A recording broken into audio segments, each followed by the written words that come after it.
quick kind of review, we broke down that whole thing, looking at the Jordan, and that suffering is part of what we go through in order to extend the kingdom of God and go from breakthrough to the new thing that God has. We spent some time there talking about enlargement and its expansion, going forward into something new and different. That's an enlargement expansion. I want to repeat it, that I'm not really saying anything that's particularly outrageous. When you go back and read in Genesis and you read what God's heart was when he created man, you can't miss enlargement and expansion. Would be fruitful and multiply, have dominion, have a destiny, have these kinds of things. So all we're talking really about is getting back to the original blessing that Christ has given us, that a lot of times we don't see it that way. And the truth is, all I'm sharing really is God's heart that really hasn't changed since the beginning. The thing is, what we've said about this is that faith plays a key role. You either get a hold of it by faith, believe it, walk it out, and move in it, or you don't. And faith plays a key role in transformation, which when we're talking about going from breakthrough to breakthrough, that's really kind of what we're talking about, is what Paul said about not being conformed, but being transformed. And said that we have to, we're constantly making choices. So talking about making choices is, not rocket science. We do it all the time. And generally our choices are trying to balance that thing between, what's in it for me, myself, and the other part of it that says what's necessary for the situation, for others, the whole thing. 2 Corinthians chapter 4, would you read verses 16 and 17? Therefore, we do not lose heart, even though our outward man is perishing, yet the inward man is being renewed day by day. For our light affliction, which is but for a moment, is working for us a far more exceeding and eternal weight of glory. Just two verses of way of saying kind of what we're saying now when he talks about the things that they went through. And he understands what's going on. They're suffering. He's not saying this is a Sunday school picnic. We're suffering, but we understand what's actually happening here. That in that, the inward man is being renewed day by day, becoming like Christ. Colossians 3:10. And have put on the new spiritual self, who is being continually renewed in true knowledge in the image of him who created the new self. Again, Paul's very big on the transformation, the new man, newness of life, newness of spirit, and that we're being renewed daily is what he's saying. We're moving forward all the time in that renewal kind of thing. Last week we talked about the cutting edge and expense. And when I say expense, that in the story, we said the guy, he doesn't own his own axe kind of thing. There's an expense to owning the axe and whatever. But expense was a key word, and as we were concluding last week, I broke down the word expense. What it really means is to stretch out.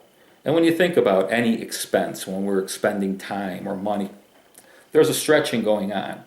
And so we talked about that last week and said we had the three key words of the message last week for this year. And I really feel this is an important word.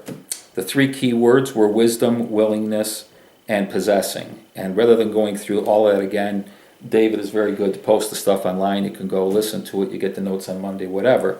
But the wisdom, the spirit of wisdom to build, the willingness, it all starts with willingness of mind. As far as Paul's concerned, anything that you're going to do is going to start from that place, which is part of the Jesus prayer.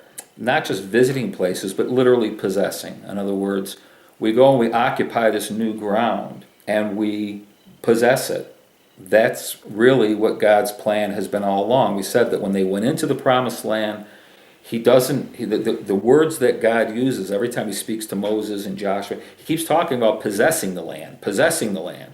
So in other words, you're not visiting, you're going in, you're going to possess the land. And once you've possessed that new land, you stay there, you occupy it. And then there's the next possession of growing bigger and bigger. Again, we're talking about transformation. We're talking about moving forward this year into things where we have not, places that we have not been before. We could go around this room, I'm absolutely convinced, but it's new stuff. It's all new stuff that's going on. We come to today, and I want to kind of dovetail that we ended last week where God says to Moses, "What's that you have in your hand?" And he's got his staff. It sounds like he's just talking about having a stick, but for the Jewish shepherds, what they did on their staff, they would actually carve out a character, let's say, and it would signify an event in their life. So that when they looked at their staff, they literally could see the things that took place in their life that they wanted to recall. That was part of their staff, was like, "What's that you have in your hand?" He's saying his staff, but that staff has his whole life written down on it. So when God says to him, "Throw it down," that is such a perfect picture of what God says to us too. You know, all that stuff, get rid of it.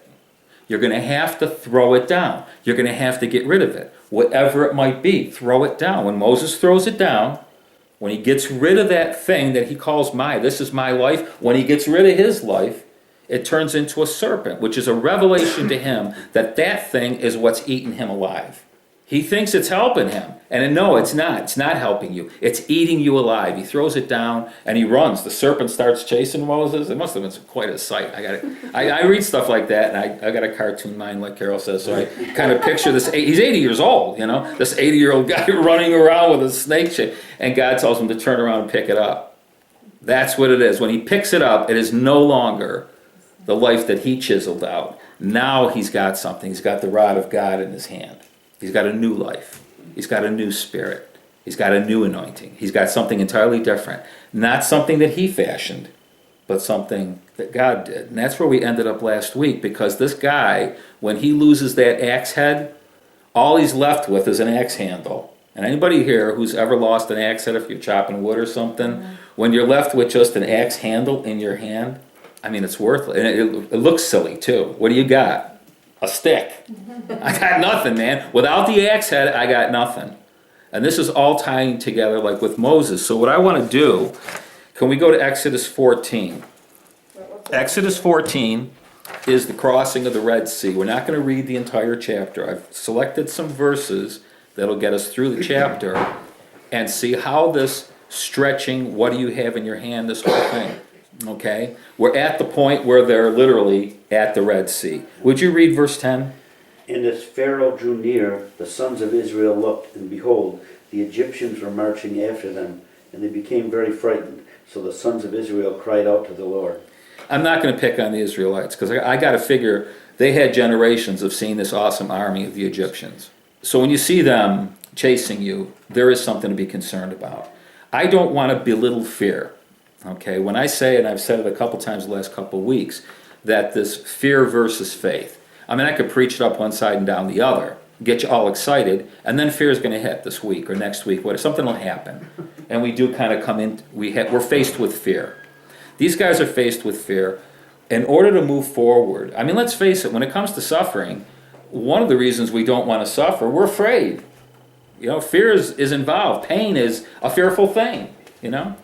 But the truth is that, like in this story, to get away from Egypt, to get out of there, throwing down sticks, to get away, there's going to be a challenge. Your faith is going to be challenged. And the thing that's going to challenge it, you know, I got to be honest with you, I'm not that, Satan conscious, devil conscious. You know, I think there's other things that we fight with within ourselves that are much harder. It's quite clear here in verse 10.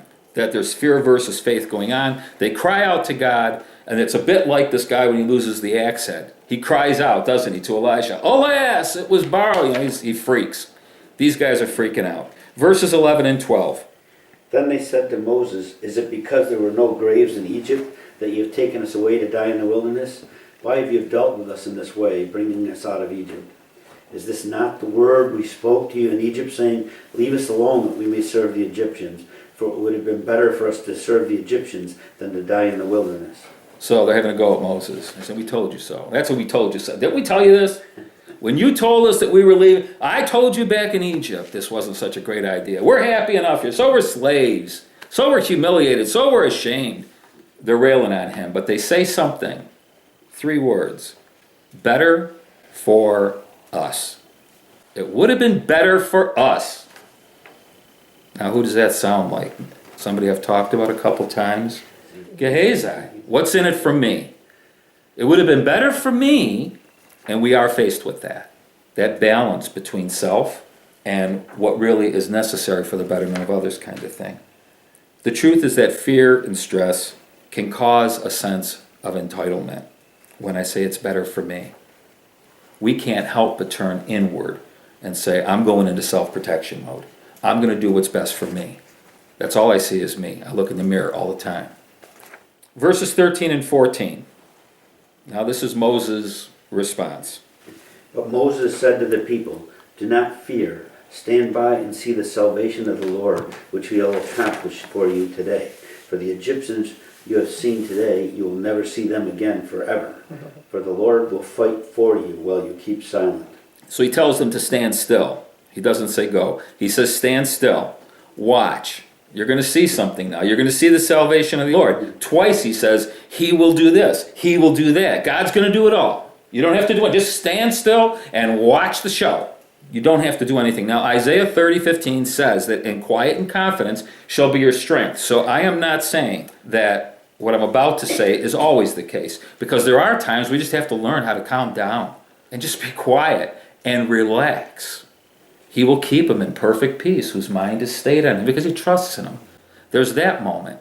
But here's Moses at the edge of the Red Sea, and he's telling them to stand still. Verse 15, what does God say?